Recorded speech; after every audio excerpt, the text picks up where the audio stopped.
মা বলে বৃহস্পতিবার মানে লক্ষ্মীবার, তো মা লক্ষ্মীর মুখ দেখে দিনটা শুরু করা যাক। সকাল থেকে ঘুম থেকে উঠে মা লক্ষ্মীর মুখ দেখে সকালে মেথি ভিজানো জল খেয়ে নিলাম, তারপরে ব্রাশটা করে ফেললাম।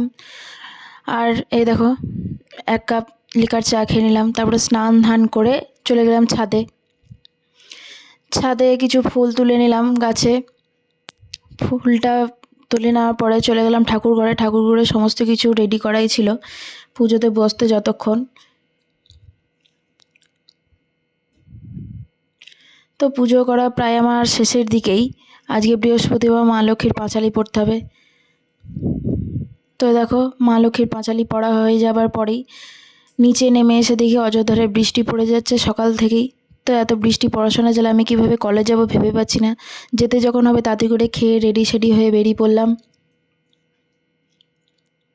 আর কাঁদিতে একটু বৃষ্টি পড়লে কোনটা পুকুর আর কোনটা রাস্তা বুঝে ওঠা দায়।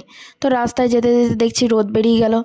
তো কলেজে এসে এই যে ভিজে ঘাসগুলো দেখে বেশ ভালো লাগছিল। তারপরে রুমে চলে এলাম, আজকে প্রজেক্ট সাবমিট করার ডেট ছিল। তো ম্যাম স্যার সবাই চলে এসেছেন। তো প্রজেক্ট সাবমিট করার পরে আমরা চলে গেলাম বাড়ির দিকে। তো ফুচকা খাওয়ার ইচ্ছা হলো, তো ফুচকা খেয়ে নিলাম ভালোই। তো ভাই ভিডিওটা কেমন লাগে